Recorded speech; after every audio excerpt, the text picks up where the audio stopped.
자, 일단 가장 큰 이동평균선의 역할은 지지, 저항 이런 역할을 합니다. 그리고 또 이동평균선은 수렴, 확산 이런 게 있어요. 자, 수렴, 확산이라는 건 뭐냐 하면 이 참 한 가족이나 뭐 이런 거라고 보시면 돼요. 아침에 다들 출근하잖아요. 애는 학교 가고 뭐 저기 가장은 돈 벌러 가고 뭐 이렇게 뿔뿔이 흩어지지 않습니까? 그것처럼 이동평균선이라는 거는 그랬다가 저녁 때 되면 다시 집으로 오죠. 다 집으로 이렇게 모이잖아요. 이동평균선이라는 게 자, 이렇게 흩어졌다가 모였다가 흩어졌다가 모였다가 이런 성격이 있어요. 자, 모이는 구간 이런 것들을 수렴이라고 얘기를 하고요. 흩어지는 거 이걸 확산이다라고 얘기를 합니다. 그래서 이평선은 수렴, 확산 이거는 이동평균선의 변하지 않는 성질 중에 하나예요. 자, 이렇게 많이 흩어졌던 이평선 같은 경우는 언젠간 다시 모입니다. 그리고 또 모였던 이동평균선은 그렇게 길지 않은 시간 내에 다시 또 확산되는 그런 국면이 나옵니다. 그리고 이 이동평균선에서 가장 중요하게 봐야 될 부분이 방향성이에요. 방향성. 이평선 자체가 위쪽으로 향해 가고 있느냐 아니면 이평선 자체가 아래쪽을 향해서 가고 있느냐 이 부분이 가장 중요합니다. 그리고 이동평균선 상호간에는 또 힘의 논리가 존재해요. 이 힘의 논리가 긴 이평선일수록 장기 이평선일수록 힘이 강하다라는 거 뭐 좀 이따가 볼 겁니다. 그리고 또 이동평균선의 크로스 분석을 하는 그런 것들도 있죠. 자, 요 정도인데 요거는 뭐 참고 삼아서 한번 보십시오. 자, 5일 이평선을 그냥 단순하게 우리는 심리선 이렇게 얘기를 합니다. 그리고 20일 이동평균선은 세력선. 그래서 5일 이평선하고 22평선 뭐 이런 걸 갖고 단기 매매도 하고 스윙으로 하는 그런 매매도 합니다. 자, 그리고 62평선 같은 경우는 수급선이다라고 얘기를 하고요. 122평선은 추세선 이렇게 얘기를 합니다. 자, 근데 뭐 이게 122평선을 보면 너무 늦기 때문에 62평선의 추세 방향, 뭐 그리고 22평선의 추세 방향 요 정도만 보셔도 충분합니다. 자, 62평선이나 122평선 같은 경우는 중기 투자를 하는 그런 경우고요. 242평선 같은 경우는 장기 투자할 때 쓰는 겁니다. 그런데 이 이동평균선을 조금 달리 이렇게 보는 경우도 있어요. 뭐냐 하면 뭐 이상한 그거 며칠선 이렇게 얘기하시는 경우가 있잖아요. 글쎄요. 근데 제가 이렇게 관찰해 본 바로는 그게 별로 뭐 크게 볼 게 없습니다.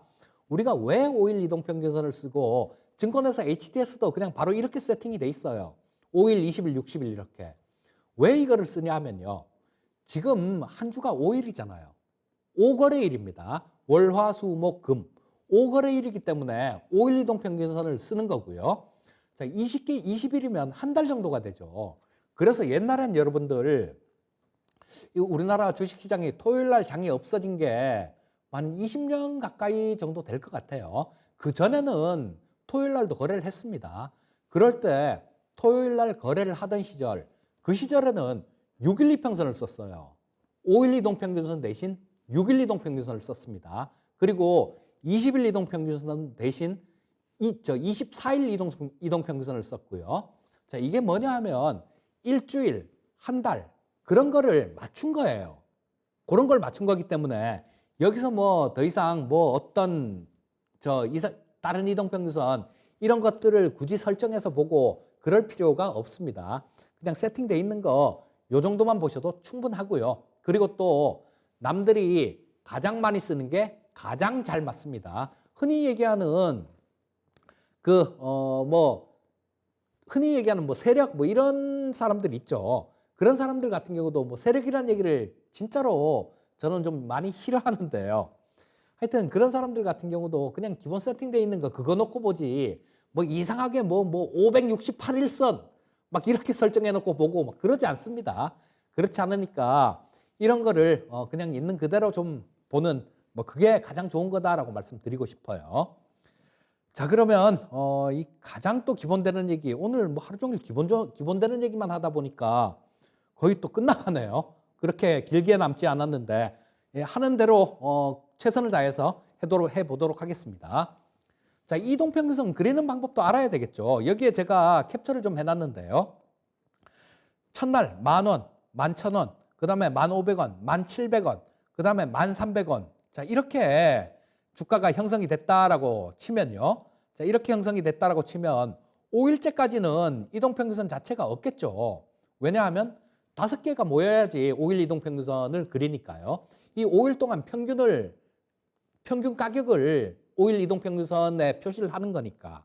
자, 그러면 그리고 20일 이평선은 마찬가지로 20일 동안 평균 가격을 하는 겁니다. 자, 그러면 여기 있는 거 이 개념이 나중에 뭐 좀 잘 알고 보면 정말로 좋은 그런 개념이 될 수도 있는데요. 그 부분에 대해서는 나중에 기회가 되면 좀 말씀드리기로 하고요. 자, 그러면 500원, 1,500원이었고요. 이날 같은 경우는 이 10,000원짜리 이게 들어오고 위에 10,000원짜리 이건 빠져나가죠. 뭐 그래서 같이 10,000원이니까 별 변화가 없고요. 그 다음 날은 9,800원짜리가 들어오고 11,000원짜리가 빠지니까 여기서는 이 이평선 그 자체가 내려가는 거죠. 자, 이런 형태가 나오게 되는 거예요. 자, 그리고 요거는 5일 같은 경우는 이렇게 되는 거고 22평선 같은 경우는 또 마찬가지로 여기 20개째 다 더해갖고 자, 그 평균을 여기 나타낸 거고 또 그 다음에는 요 제일 위에 거 빠지고 또 여기서 21번째 거 요게 들어가고 자, 요렇게 되는 겁니다. 요렇게 돼서 이동평균선을 쭉 그려가는 거예요. 60일 이동평균선이면 60개를 평균으로 한 가격 이런 것들을 쭉 이어놓은 선 그걸 갖고 이동평균선이다라고 얘기를 하는데요. 이거는 그렇게 어려운 거 하나도 없으니까 잘 이해 안 가시는 분들 같은 경우는 한번 그냥 숫자를 적으세요. 쭉 1번부터 뭐 한 30번까지 쭉 적어갖고 5개 일단 더해갖고 그거 적고 그 다음에 제일 위에 거 빠지고 그 다음 거 해갖고 또 적고 그래갖고 그걸 이렇게 표시를 하면 그게 이동평균선입니다. 자, 여기서 여러분들 좀 요거만 아셔도요 굉장히 큰 도움이 될 겁니다. 자, 뭐냐 하면 위에 게 빠져나가고 높은 데게 빠져나가고 낮은 데게 들어오면 이동평균선 자체는 아래로 향하게 되죠. 즉 요거를 잘 계산을 해보면 이동평균선의 방향을 미리 예측을 할 수 있다라는 거예요. 자, 근데 그 부분을 뭐 지금 말씀드리려고 한 건 아니고 시간도 약간 좀 부족하고요. 자, 이동평균선의 지지 저항 뭐 이런 부분부터 좀 보도록 하겠습니다. 요거는 나중에 좀 말씀을 드릴게요. 자, 이동평균선의 대표적인 그런 게 지지 저항 이런 게 있죠. 자, 보시면 여기서 제가 이렇게 동그라미를 좀 쳐놨는데요. 자, 여기 빨간 선 이게 21평선을 저는 항상 뭐 빨간 선을 22평선으로 설정을 해놓고 봤기 때문에 지금도 그렇게 설정을 한 거예요. 뭐 이 색깔 같은 게 색깔은 우리 시청자님들 보는 차트하고 제가 설정해 놓은 차트하고 틀릴 수 있습니다. 근데 저는 빨간 선이 20선이에요. 그리고 파란 선이 60선이고요. 자, 보면 이 22평선 자체가 빨간 선이 굉장히 이렇게 가파르게 올라가고 있죠. 여기서 이런 경우에는 이동평균선을 무너뜨리는 경우가 거의 없습니다. 자, 그래서 주가가 이렇게 좀 올라가다가 조정을 이렇게 좀 조정 형태가 돼도 22평선 근처에서 딱 오니까 귀신같이 거기서 찍고 튀는 모습이 나오죠. 이런 게 이동평균선의 지지 구간을 얘기하는 겁니다. 자, 그리고 이 이평선의 지지 같은 경우는 한번 좀 깨지면 그 다음에는 원래 도둑질도 한번 하기가 힘들지 2번, 3번 해보면 계속 하게 되는 거죠. 자, 한번 이렇게 깬 거 같은 경우는 그 다음번에는 조금 더 테스트를 하는 그런 구간이 나올 때가 많습니다. 여기서 한번 지지를 받았죠. 그러고 난 다음에 튀는 모습이 나왔어요. 근데 깨버리죠. 20선을. 하지만 20선 자체가 이렇게 방향 자체가 우상향 이런 모습이었기 때문에 한 번에 안 깨는 겁니다. 한 번에 안 깨고 자, 여기서는 깼다고 하더라도 자, 반등이 나와서 다시 회복했다가 여기서는 60일 이동평균선의 지지를 이렇게 받고 있는 모습이죠. 자, 각각의 이동평균선을 다 보여드리려고 제가 요 동그라미를 이렇게 쳐놓은 거예요. 자, 여기서는 파란 60일 이동평균선의 지지를 받는 그런 구간이 나옵니다. 그리고 또 이렇게 좀 올라와요. 좀 올라와서 또 한번 이렇게 또 조정을 받는데 그러고 난 다음에는 또 여기서 또 파란 선 60일 이동평균선에 또 지지를 받고 있죠. 자, 파란 선 근처에만 가면 주가가 맞았다가 튀었다가 빠졌다가 튀었다가 빠졌다가 튀었다가 뭐 한 달 가까이를 한 달까지는 안 되겠지만 뭐 한 20일은 넘겠네요. 얼핏 봐도 20일 가까이를 요렇게 빠졌다 튀었다 빠졌다 튀었다 그런 모습이 나왔어요. 이게 올해 5월 달에 나왔던 겁니다. 최근에도 이런 모습이 나왔어요. 이 시장 같은 경우는 이런 거를 반복을 하는 경향이 굉장히 많으니까요. 그래서 이동평균선의 지지 저항 이런 부분을 말씀드리고 있는 겁니다. 자, 그리고 이쪽에서는 그쵸 최근의 움직임인데요. 자, 좀 많이 뺐어요. 좀 많이 뺐다가 여기서 이 122평선을 깨는 모습이 나왔죠. 그러고 난 다음에 또 반등이 나오면서 이번에는 122동평균선의 저항을 받죠. 자, 지지가 아니라 저항입니다. 자, 이 올라가는 이동평균선 이런 것들은 지지선 역할을 할 때가 굉장히 많고요. 떨어지고 있는 이동평균선 이 이평선 같은 경우는 저항선으로 작용하는 경우가 굉장히 많습니다. 자, 그래서 여기는 저항이에요. 122평선까지 뚫었다가도 122평선의 저항을 받았고 그리고 또 밀렸죠. 밀리고 난 다음에 그 다음에는 120선도 아니고 20일 이동평균선의 저항을 받고 있어요. 20일 이동평균선의 저항을 받고 있는데 자, 뭐 계속해서 좀 저항을 받는 그런 모습이었는데요. 자, 먼저 페이지가 필요하겠죠, 지금은. 자, 먼저 페이지에 그래서 제가 20개만 캡처를 해 놓은 게 요거 말씀드리려고 캡처를 해 놓은 겁니다. 자, 보시면 여기죠. 요게 어제 돌파를 한 거예요. 보시면 이동평균선 자체를 여기서 보면 22평선이 이렇게 아래로 이렇게 향하고 있죠. 그래서 계속 여기서 거기서 저항을 받았잖아요. 여기선 뚫었다가도 밀리고 저항받고 그런 모습이었는데 여기서 어제 이걸 뚫어버린 모습이 나왔습니다. 어제 이렇게 강한 모습을 보여줬고 외국인들이 선물 시장에서 매수가 들어오고 자, 미결제약정도 증가를 하고 그 전주 그러니까 금요일도 마찬가지로 미결제약정이 증가하면서 선물 시장에서 매수가 들어오고 자, 이런 부분들이 합쳐지면서 오늘은 상당히 강한 모습이 나왔죠. 자, 그래서 오늘은 뭐 거의 이 근처까지 올라왔습니다. 121 이평선 근처까지 올라왔는데요. 자, 지금 요게 좀 설명을 드리면 좋겠는데 지금 시간이 안 돼서 뭐 설명을 좀 못 드리겠네요. 하여튼 그 부분 시장에 대해서는 그 부분만 명심하시면 될 것 같습니다. 이번 주에 주가가 추가로 크게 타락만 안 하면요. 크게 떨어지지만 않으면 22평선 자체는 지금 이렇게 아래로 향하고 있죠. 아까 말씀드리기를 22평선, 이평선 자체는 떨어지고 있는 이평선 자체는 저항선으로 작용을 할 때가 많다라는 말씀을 드렸어요. 자, 근데 저항선으로 작용을 했다? 뚫어버렸죠. 자, 이 22평선 자체가 위쪽으로 방향을 이렇게 트는 모습이 나올 겁니다. 다음 주 초 정도에는 이번 주에 주가가 지금 상태에서 크게 빠지지만 않으면 다음 주 정도에는 위쪽으로 이렇게 턴하는 그런 모습이 나올 거예요. 그렇게 되면 이 21 이동평균선의 경우에는 지지선 역할을 하면서 시장을 받쳐주면서 조금 시장의 흐름을 좋게 하는 그런 역할을 할 수 있을 거다라는 겁니다. 자, 시장에 대해서는 이 말로 조금 가름이 되는 것 같고요. 자, 지지 저항이라는 거 이 부분을 지금 좀 살펴봤는데요. 자, 지지 저항 말고도 이동평균선의 수렴, 확산 이런 것도 있다라고 말씀드렸죠. 자, 그 차트입니다. 옛날 차트예요, 이거는. 2017년도, 2018년도 초 그때 차트입니다. 자, 이때는 상당히 좀 그런 모습이 나왔어요. 자, 여기서 계속해서 저항받는 모습이 나오죠. 자, 여기서 122평선에서 저항. 그 다음에 또 여기서도 마찬가지 242평선에선 지지, 또 저항 이런 모습이 나왔는데요. 자, 요거 지금 잠깐 말씀드린 거는 지금뿐만 아니라 과거에도 지지와 저항은 맞아 들어갔다라는 거, 그 부분을 얘기하기 위해서 말씀을 드렸고요. 자, 수렴과 확산이라는 거는 이런 거죠. 보시면 이평선이 모였다가 흩어졌다, 모였다가 ht어졌다 그런 성격이 있다라고 말씀을 드렸죠. 자, 여기서 보시면 이동평균선이 결정적으로 다 결집을 하는 그런 경우가 생깁니다. 자, 그런데 뭐 이게 122평선 이런 것까지 다 이렇게 모이려면 시간이 굉장히 몇 년에 한 번씩 이렇게 이런 모습이 나오는 건 몇 년에 한 번씩 나옵니다. 그런데 이게 장기 이평선하고 다 같이 만나면 만날수록 나중에 확산되려는 힘은 커져요.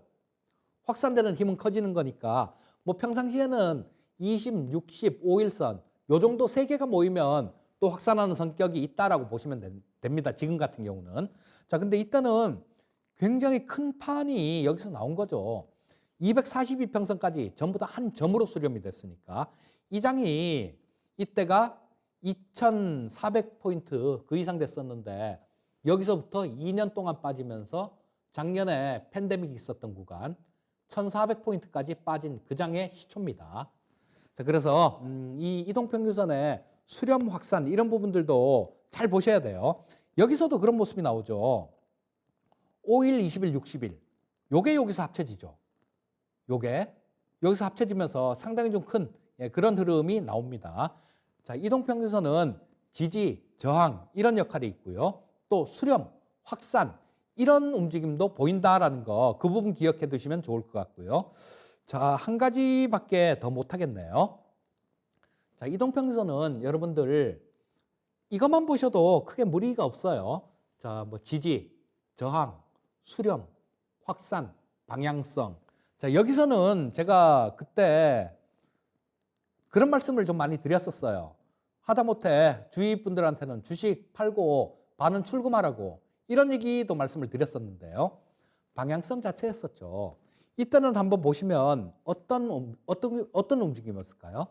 자, 수렴 확산을 통해서 야, 좀 있으면 변동성이 좀 커지겠는데 이런 거는 예측을 할 수 있었죠.